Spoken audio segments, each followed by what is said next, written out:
Hello, my name is Alex. I'm 28. I work part-time at a local bike repair shop and spend most evenings trying to make sense of numbers that never seem to add up the way they should. That's how I ended up sitting across from Sophia in the university library on a Tuesday night, watching her fingers trace equations across notebook pages like she was conducting some invisible orchestra. I'd been struggling with my engineering prerequisites for months. Night school isn't easy when you've spent years working with your hands instead of formulas. But I was determined to finish what I'd started. Sophia was recommended by the tutoring center as someone who could help students like me, older, working, trying to catch up on mathematics that most people learned when they were younger.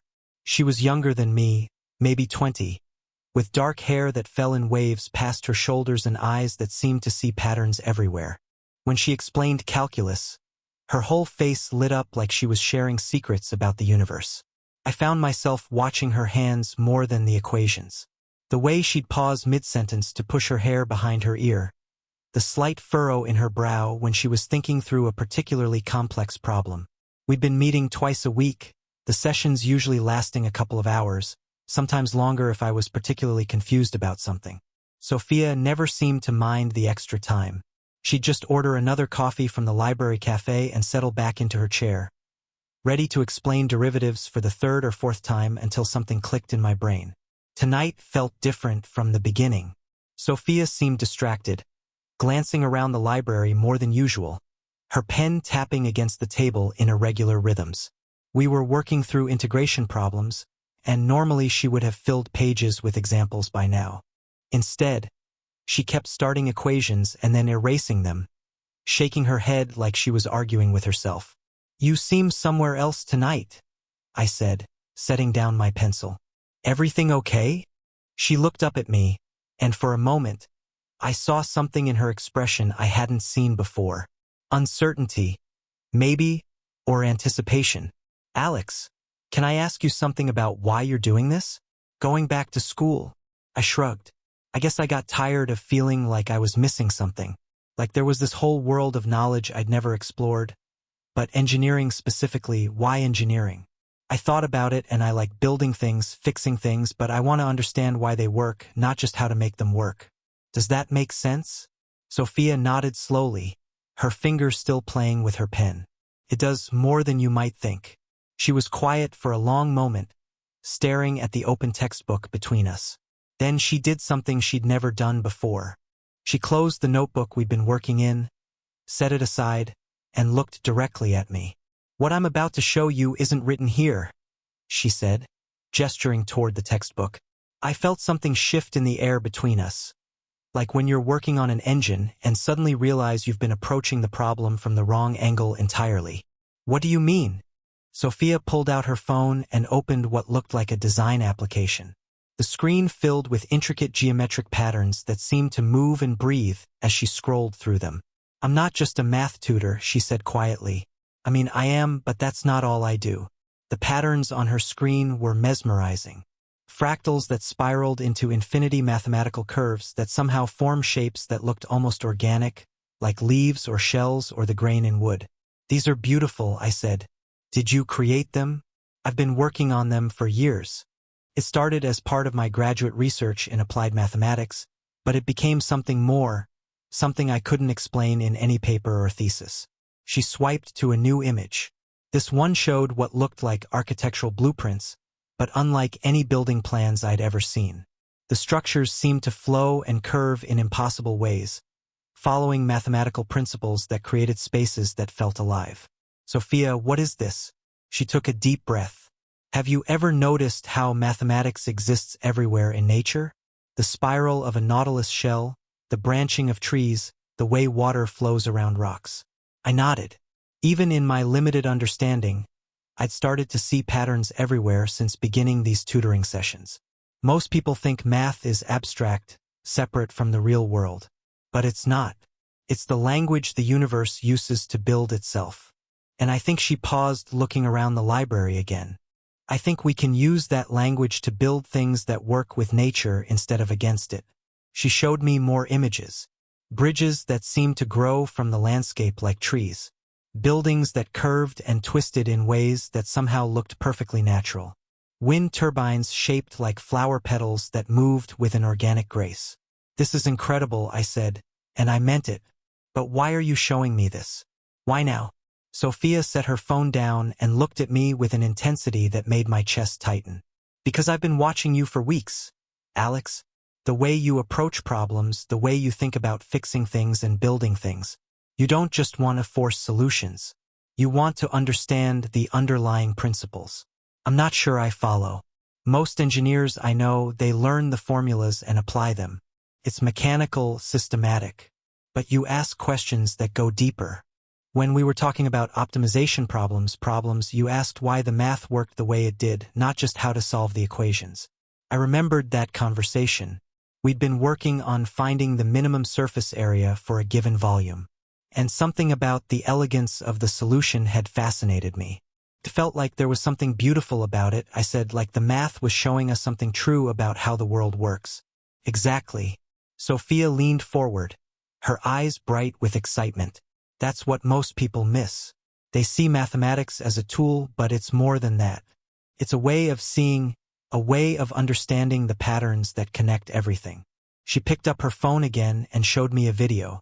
It was footage of a prototype, one of her organic-looking wind turbines spinning in a test facility. But it wasn't just spinning. It was dancing, moving with a fluid grace that made traditional turbines look clunky and mechanical by comparison. The efficiency is 30% higher than conventional designs, she said. But that's not the important part. The important part is that it works with the wind instead of fighting it. It responds to changes in air pressure and temperature. It adapts. I watched the turbine spin, mesmerized by its movement. How is that possible? Biomimetics combined with advanced mathematical modeling. I study how plants and animals solve engineering problems, then translate those solutions into mathematical principles we can use. And you're doing this research at the university? Sophia shook her head. Not officially. My advisor thinks I'm working on theoretical applications of fractal geometry, which I am technically, but this, she gestured at her phone. This is what I do in my spare time in my garage.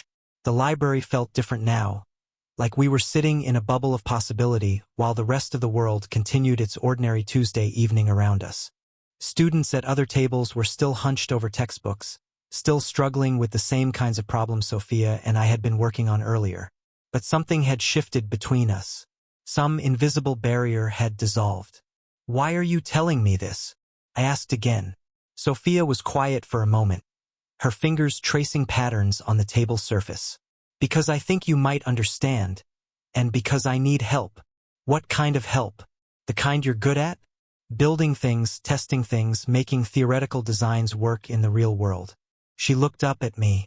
I'm brilliant with the math, Alex, but I'm terrible with tools.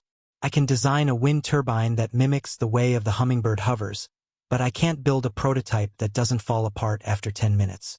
I felt something warm spread through my chest, a familiar excitement I got when someone brought a broken bike to the shop, and I could see exactly how to fix it. You want me to help you build these things?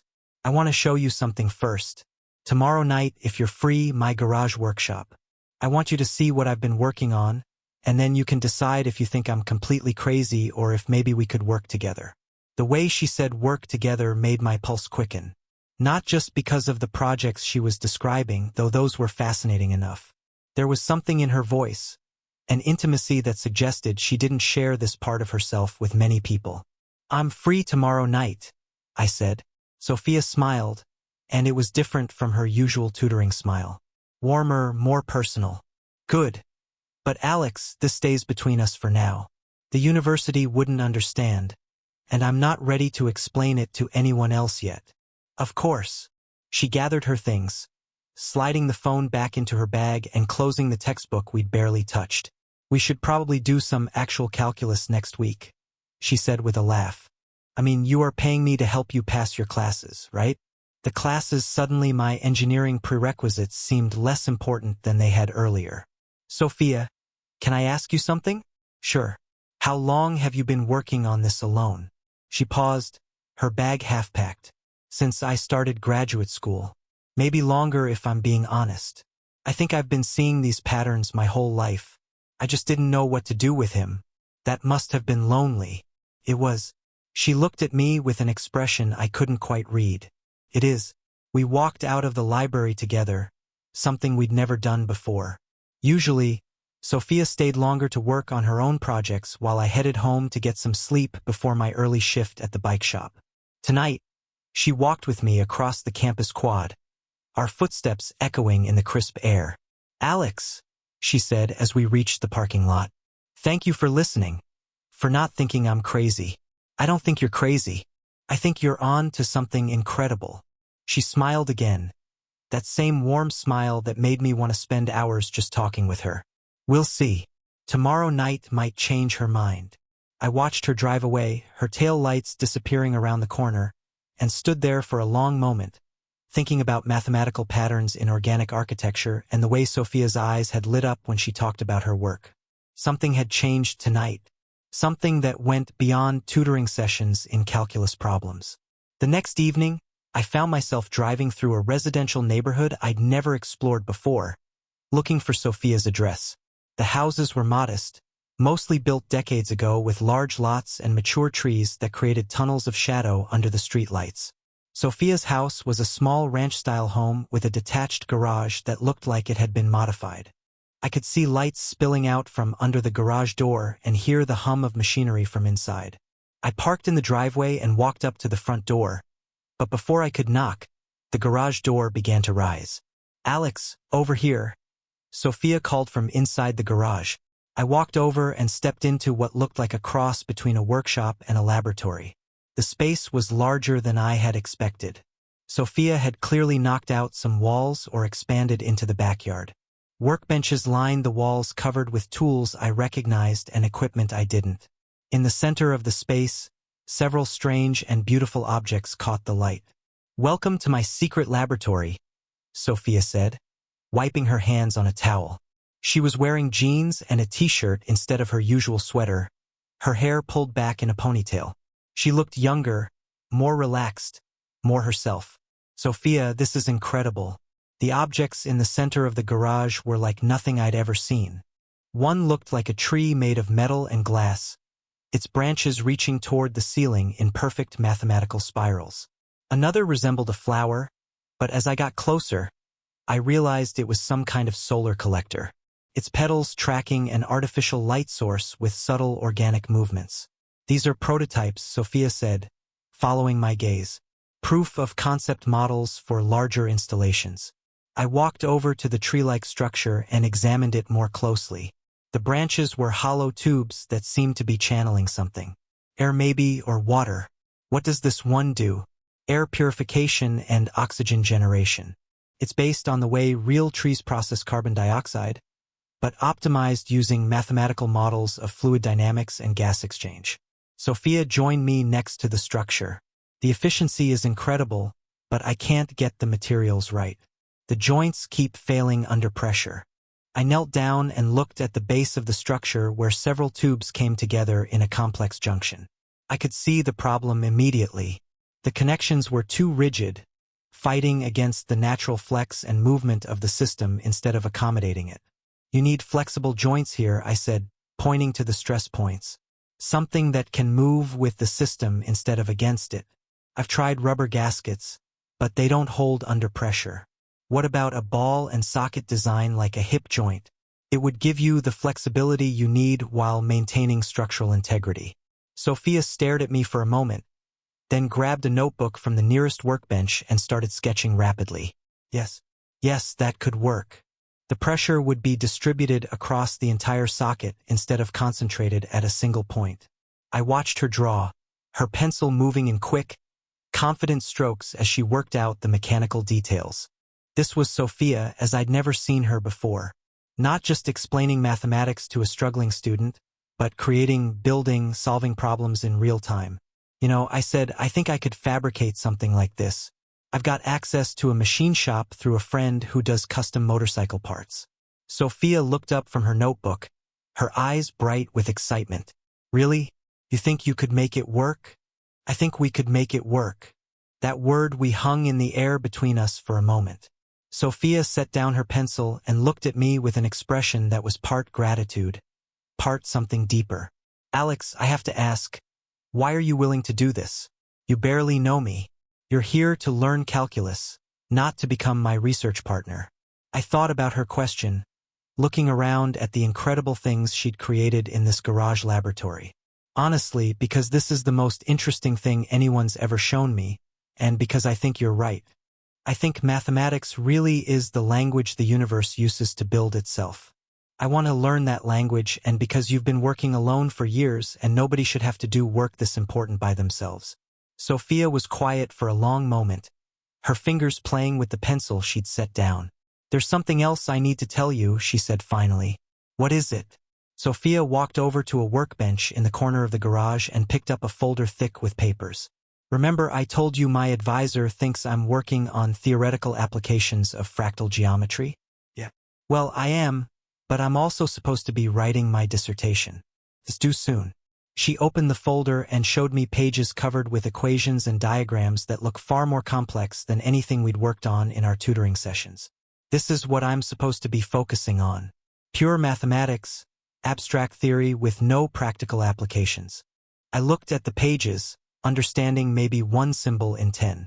But that's not what you want to write about. No, I want to write about this, she gestured around the garage. I want to write about biomimetic engineering and mathematical modeling of natural systems. I want to write about the applications, not just the theory. So why don't you? Sophia laughed, but it wasn't a happy sound.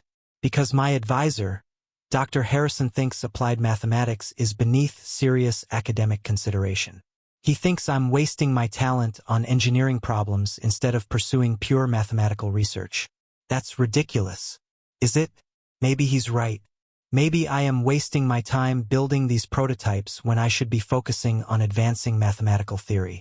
I looked around the garage again at the tree-like air purifier and the flower-like solar collector and the dozens of other projects in various stages of completion.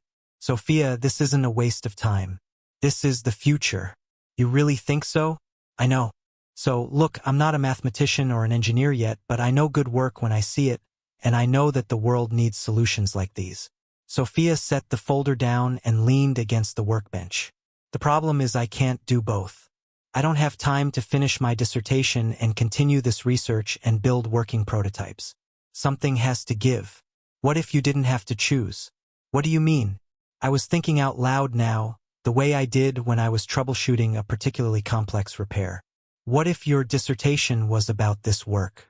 What if you could prove that your biomimetic designs are actually advancing mathematical theory? Harrison would never approve a dissertation like that. Then maybe Harrison isn't the right advisor for you. Sophia stared at me like I'd suggested she drop out of school entirely. Alex, you don't understand. Dr. Harrison is one of the most respected mathematicians in the country. Having him as my advisor opens doors. Without his support, I might never get a job in academia. Do you want a job in academia? The question seemed to catch her off guard. She was quiet for a long moment, looking around the garage at her creations. I want to do work that matters. I want to solve problems that make the world better. I thought academia was the way to do that, but now I'm not sure. What if there was another way? Like what? I was venturing into territory I knew nothing about. But something about the evening, the intimacy of being in Sophia's private workspace, the excitement of seeing her real work, the possibility of being part of something important made me bold. What if we started a company? Sophia laughed. A real laugh this time. A company? Alex, I'm a graduate student with no business experience in a garage full of prototypes that barely work. You're a bike mechanic taking night classes. We're not exactly venture capital material. Maybe not yet. Not. But think about it. You have the ideas and the mathematical knowledge. I have practical skills and access to fabrication resources.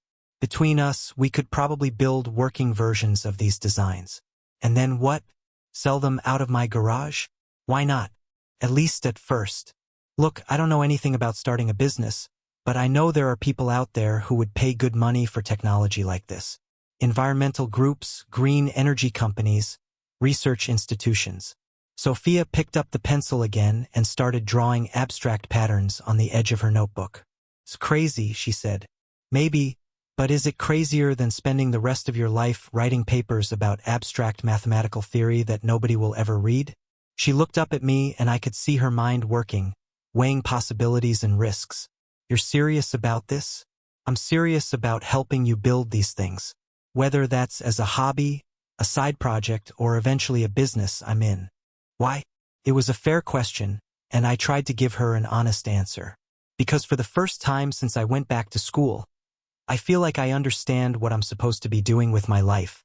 And because I think you're brilliant, and I want to be part of whatever you're building here. Sophia set down her pencil and walked over to the solar collector prototype.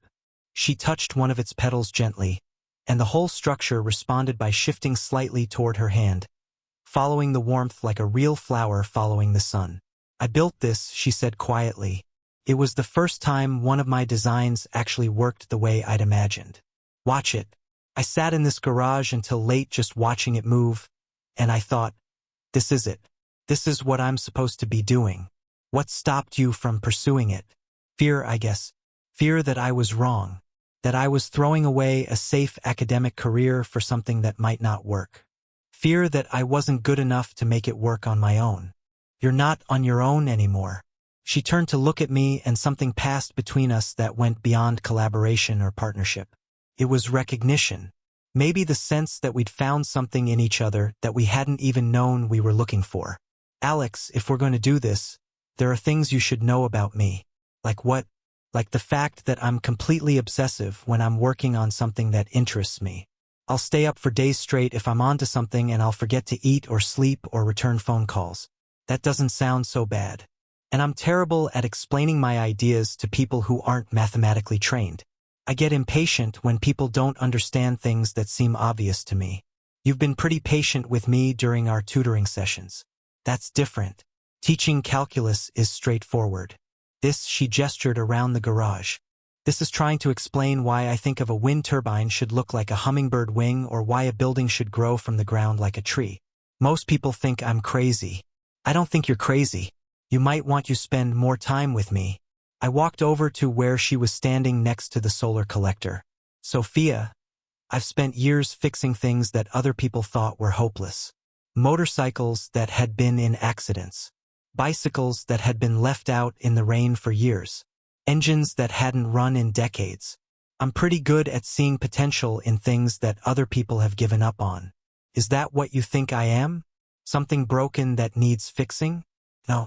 I think you're someone brilliant who's been trying to do impossible things all by herself. And I think you're closer to succeeding than you realize. Sophia looked at me for a long moment and I could see her making some kind of decision. Okay, she said finally. Okay, let's try it. Not the company thing, not yet. But let's see if we can actually build something together, something that works. What did you have in mind? She walked over to another workbench and picked up a set of plans I hadn't noticed before. This? She said, spreading the papers out for me to see. The drawing showed what looked like a small building, but unlike any architecture I'd ever seen. The structure seemed to flow and curve like it had grown from the ground with walls that twisted and branched like tree trunks in a roof that undulated like a hillside. It's a prototype for sustainable housing, Sophia explained. The walls are designed to regulate temperature naturally, using the same principles that trees use to manage heat and cold. The roof collects rainwater and channels it through the structure for cooling and irrigation. The whole building is essentially a living system. I studied the plans more closely. The engineering was complex, but I could see how it might work. Have you built any part of this? Just small models, but I think we could build a full-scale version. Maybe not a whole house, but a small structure, a studio or workshop. Where would we build it? Sophia smiled, and I could see excitement building in her eyes. My backyard. It's bigger than it looks from the street, and it's completely private. We could build something maybe 12 x 12 feet big enough to prove the concept works. I looked at the plans again, my mind already working through the practical challenges, materials, foundations, permits, construction techniques. It would be complicated but not impossible. How long do you think it would take if we worked on it weekends and evenings? Maybe a few months to a year, depending on how complex we make it. And your dissertation? Sophia was quiet for a moment. I've been thinking about what you said about writing my dissertation on this work. Maybe there's a way to do both. Build the prototype and document the mathematical principles behind it. You think Harrison would go for that? Probably not. But maybe I don't need Harrison's approval as much as I thought I did. We spent hours going over the plans in detail. Sophia explaining the mathematical principles behind each design element while I worked through the practical construction challenges. By the time we finished, it was late and we had filled several pages with notes and modifications. I should probably let you get some sleep, Sophia said, looking at the clock on her workbench. You have to work tomorrow. Yeah, but this was worth staying up for. I gathered my jacket from where I draped it over a chair. When do you want to start? Start building this thing? Sophia laughed, shaking her head. You're serious? You're actually serious about this? Dead serious. This weekend. This weekend. She walked me to the garage door, which she opened manually instead of using the automatic opener. The night air was cool and crisp, carrying the smell of fallen leaves and would smoke from someone's fireplace. Alex, she said as I reached my car. Yeah. Thank you for listening, for understanding, for wanting to be part of this. Thank you for showing me, for trusting me with it. I drove home through empty streets, my mind buzzing with possibilities. Mathematical equations danced through my head alongside construction techniques and material specifications. For the first time since I'd started night school, I felt like I understood what I was working toward. The next few days passed in a blur of anticipation. I found myself distracted at work, thinking about Sophia's plans instead of the bike repairs in front of me. I started researching sustainable building materials and construction techniques online, filling notebooks with ideas and calculations. Our regular tutoring session that Thursday felt different. We still worked on calculus problems, but there was an undercurrent of excitement, a shared secret that made even the most mundane equations feel significant.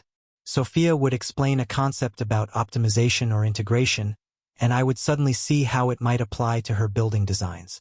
You're getting this much faster now, she observed as I worked through a particularly complex problem. I think I'm starting to see the bigger picture, how all these concepts fit together. That's exactly right. Mathematics isn't a collection of separate techniques. It's a unified way of understanding patterns and relationships like the patterns you use in your designs. Exactly like that. After we finished the tutoring session, we spent another hour in the library going over her building plans, refining details, and working through construction challenges. Other students occasionally glanced over at our table, probably wondering why we had architectural drawings spread out next to calculus textbooks. I've been thinking about materials, I said, pointing to a section of the wall design. Traditional lumber isn't going to work for these curves. We need something more flexible. I've been researching bamboo composites. They have incredible strength-to ratios and they can shape into complex curves. Where would we get bamboo composites? There's a company in Oregon that specializes in sustainable building materials. They ship nationwide. I made a note to research the company. What about the foundation? This design is going to put some unusual stresses on the ground. I've been working on that too. Sophia pulled out her phone and showed me a new set of calculations. Instead of a traditional concrete foundation, I'm thinking we use a root-like system of interconnected supports that distribute the load more naturally, like how trees anchor themselves. Exactly. We were so absorbed in our planning that we didn't notice the library was closing until a security guard tapped on our table. Sorry, folks. We're locking up in 5 minutes. We gathered our materials quickly, but as we walked out together, Sophia seemed reluctant to end the evening. Do you want to grab coffee? She asked. There's a place downtown that's open late. Sure. The coffee shop was nearly empty, just a few students with laptops and a couple having what looked like a serious conversation in the corner. Sophia and I found a table by the window and continued our discussion over steaming mugs. Alex, can I ask you something personal? Of course. What made you go back to school? I mean, you seem happy with your work at the bike shop. I thought about how to answer. I am happy there. I love fixing things, working with my hands, solving mechanical problems. But I started feeling like I was only seeing half the picture. Like I understood how things worked but not why they worked. And now I feel like I'm starting to see the why, especially after seeing your work. You're showing me that mathematics isn't just abstract theory. It's the blueprint for everything. Sophia smiled, wrapping her hands around her coffee mug. That's exactly how I see it, but it's nice to hear someone else say it. Can I ask you something personal? Fair's fair. Why mathematics? What drew you to it in the first place? Sophia was quiet for a moment, staring out the window at the empty street. My dad was an engineer, civil engineering, mostly bridges and roads. When I was little, he used to take me to his job sites and show me how structures were built. But I was always more interested in why they worked than how they were built. What did he think of that? He loved it. He used to say I had an engineer's curiosity in a mathematician's mind. Her expression grew sad. He died when I was young. Heart attack. I think part of me has been trying to finish the conversations we never got to have. I'm sorry. It's okay. It was a long time ago, but I think that's why I'm so drawn to applied mathematics. I want to build things that would have made him proud. I think this project would definitely make him proud. Sophia looked at me across the table, and I saw something in her expression that made my chest tighten. I hope so. I really hope so. Saturday morning arrived gray and drizzly. The kind of weather that makes you want to stay in bed with a cup of coffee and a good book. But I was up early loading tools into my truck and driving across town to Sophia's house. We had agreed to start with site preparation, clearing and leveling the area where we would build our prototype. Sophia was already outside when I arrived, wearing work clothes and rain boots, her hair pulled back under a baseball cap. She had coffee waiting in a thermos and a stack of pancakes wrapped in foil. Breakfast, she said, handing me the food. I figured we'd need fuel for manual labor. You didn't have to do that. I wanted to. Besides, I'm probably going to need a lot of help with the physical work. My engineering skills are mostly theoretical. We walked around to her backyard, which was larger than I'd expected and completely private, surrounded by mature trees and a tall wooden fence. In the center of the yard, Sophia had marked out a 12x 12-foot square with spray paint. This is where we want to build it. What do you think? The drainage is good. It gets morning sun, but afternoon shade, and it's far enough from the house to be its own space. I walked around the marked area, checking the slope and soil conditions. It looks perfect. The ground is level and we're far enough from any trees that we won't have root problems. So we can actually do this. We can actually do this. We spent the morning clearing the area of grass and debris, working mostly in comfortable silence. Sophia was stronger than she looked, and she attacked the work with the same focused intensity I'd seen when she was solving mathematical problems. By lunchtime, we had a clean, level plot, ready for the next phase of construction. Phase 1 complete, Sophia said, wiping dirt from her hands with a towel. Phase 1 complete. What's phase 2? Foundation work. But first, I want to show you something. She led me back to the garage where she had set up a new workstation since my last visit. On the table was a detailed scale model of the building we were planning to construct, maybe 18 in square and intricately detailed. I built this over the last few days, she said. I wanted to work through some of the construction details before we started building the real thing. The model was beautiful, like a piece of sculpture that happened to be architecture. The walls curved and flowed like frozen water, and the roof undulated in gentle waves that seemed to follow some organic logic. Sophia, this is incredible. How did you make it? 3D printing for the basic structure, then hand finishing for the details. But look at this. She touched a small switch, and the model began to glow softly from within. I built in LED lights to simulate how natural light would flow through the structure. The effect was magical. Lights seemed to move through the walls like sunlight filtering through leaves, creating patterns that shifted and danced across the interior surfaces. The walls are designed to channel light naturally, Sophia explained. During the day, you wouldn't need artificial lighting. And see how the roof collects rainwater. She dripped water from a small bottle onto the model's roof, and I watched it flow along hidden channels into a tiny reservoir at the base of the structure. It's like a living building. That's exactly what it is. It responds to its environment, adapts to changing conditions, works with natural forces instead of fighting them. I studied the model more closely, noting details I hadn't seen in the plans. how are we going to replicate this level of complexity in the full-scale version? That's the challenge. Some of these features will be easier to implement than others. The basic structure and the water collection system should be straightforward. The light channeling will be more complex, but possible. I think so. It might take some experimentation, but I think we can make it work. We spent the afternoon going over construction details, using the model to work through potential problems before we encountered them in the real build. Sophia had thought through every aspect of the design, from the foundation system to the roof structure to the interior finishing. You know, I said as we took a break for coffee, this isn't just a prototype anymore. This is a real building, something you could actually live or work in. I know. That's what makes it exciting and terrifying at the same time. What's terrifying about it? Sophia was quiet for a moment, looking at her model. What if it doesn't work?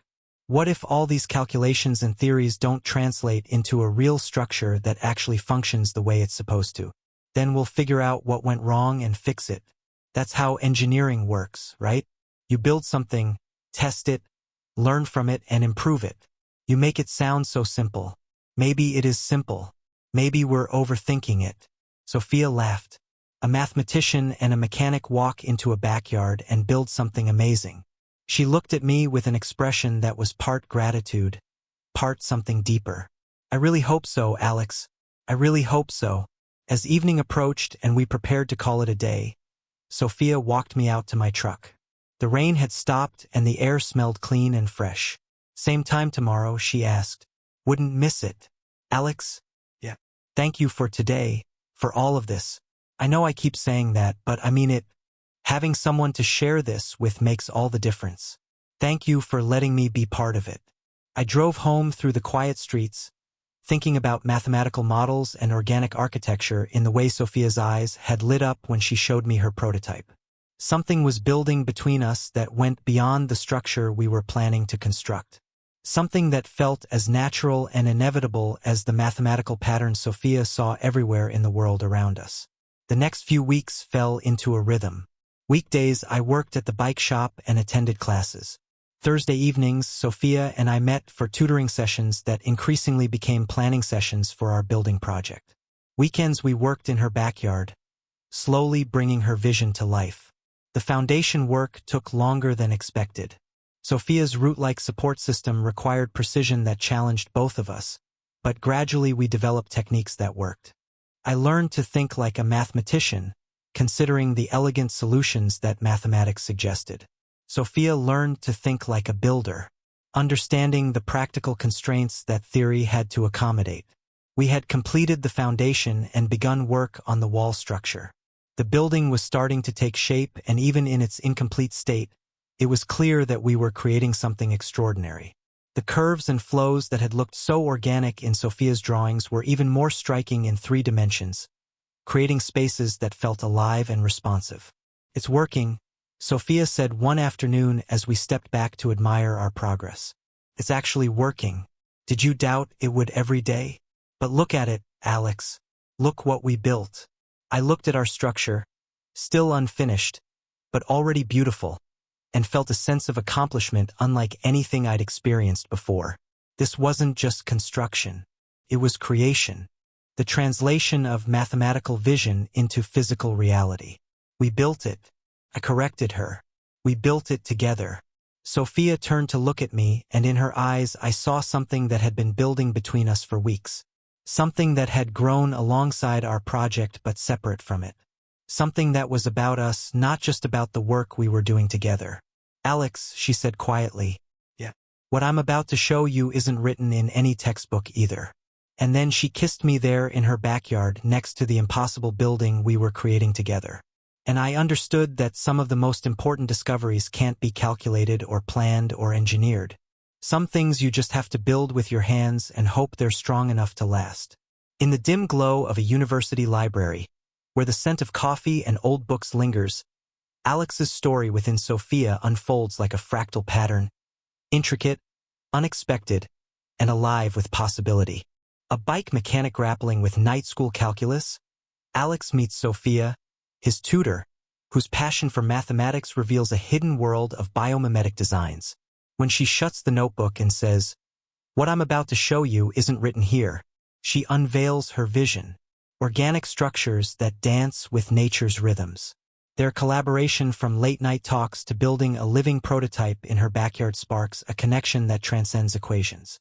This tale teaches us that life's greatest discoveries come from daring to share our deepest passions. Sophia's courage to trust Alex with her unconventional dreams and Alex's willingness to join her in building the impossible show that true connection is forged in vulnerability and shared purpose. Their story reminds us to embrace the unknown, to see potential where others see impossibility, and to build something meaningful with those who inspire us to dream bigger. Have you ever found purpose in an unexpected partnership or dared to share a dream that felt too big? Share your story in the comments. We'd love to hear how you've built something extraordinary with someone special. If this tale of courage, connection, and creation resonates, subscribe and hit the bell for more stories that inspire us to chase what matters. Let's keep building dreams.